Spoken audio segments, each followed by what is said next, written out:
So, ito yung araw ng flight ko pauwing Maynila. So, di ba nga galing ako ng Bohol, but yung flight ko ay manggagaling ng Cebu. So, pupunta pa ako ng Cebu. So, during this time, nakasakay na ako ng bus papuntang Tubigon kasi galing ako ng Tagbilaran. Then, ito araw ng Tubigon na to. Then, after nyan, kukuha na ako ng ticket para ng biyahe ng Tubigon pa Cebu. Then, after nan, pupunta na ako ng airport kasi nga doon manggagaling yung flight ko. Kasi if manggagaling ako ng Tagbilaran to Maynila, sobrang mahal ng flight tickets compared sa Cebu to Manila. So, nag-Cebu to Manila na lang ako. Yun nga lang, syempre mas mahaba yung biyahe and mas pagod. Then, ito ay nakakuha na ako ng ticket niyan. Pupunta na ako sa terminal ng Tubigon.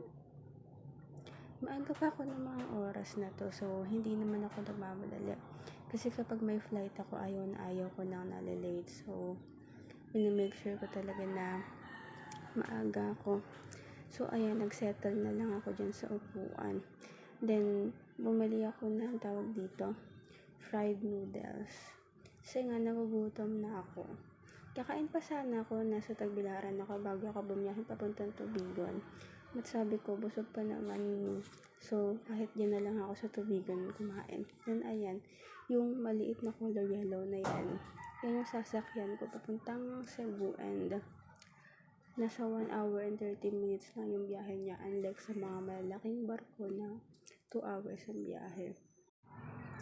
Actually, maiksi lang tong video na to kasi as much as I want to na mag-video, hindi ko magawa kasi ang dami kong dala. Kasi may dala akong backpack, may dala akong personal bag, may dala pa akong tumbler, may dala pa akong laptop bag. So, ayan, ito nasa Cebu na ako nito. So, sasakay na lang ako papuntang airport na nasa 30 minutes yung biyahe. Ito, inaantay ko na lang yung sasakyan ko. Ito ay nasa airport na ako. Mamayang alas 8 pa yung flight ko, but I think nakarating ako alas 5. So, ang dami ko pa rin talagang oras. But at least, diba, hindi ko kailangan magmadali. Kasi naman kailangan kong magmadali kasi nga, hindi naman ako intay ng aeroplano. So, ayan. Nakapag-online check-in na rin, so dire-diretso na lang ako. Kinabahan pa nga ako dito kasi nung pinadaan sa x-ray yung bag ko, hinold yung bag ko. Then, ayun, binigay lang din naman sa akin. Buti naman wala nang nakuha sa akin. Sayang din, diba, kung may makukuha. But I made sure nga rin naman na yung mga bawal, hindi ko dinala. And ito, kumain na lang din ako ng Chowking para at least pagdating ko ng Maynila, mapahinga na lang ako, matutulog na lang ako. Dahil marami pa naman akong oras sa airport, hindi dyan na lang ako kumain. And ayun, habang kumakain ako dyan, nagcha-charge na rin ako ng iba kong devices. Para at least ulit naman yung pagtambay ko sa airport. Actually, may baon din akong pagkain yan. Nagbaon ako ng extrang kanin, nagsaing ako sa dorm. Just in case. Just in case na kulangan sa akin yung kanin. So, di ba mahal ang mga bilihin sa airport. So, mas okay na magbaon na lang ako. Actually, during those time, siguro 1.5 oras na lang or 1 oras na lang bago kayo mag-boarding. Tas napansin ko na parang ang higpit-higpit na ng mga airlines ngayon when it comes to check-in baggage. I mean, hand carry. Kasi sa ilang beses kong umuuwi, siguro every year 2 to 3 times ako umuuwi. Hindi na nila chine-check yung hand carry, lalo na kung naka-online check-in ka na.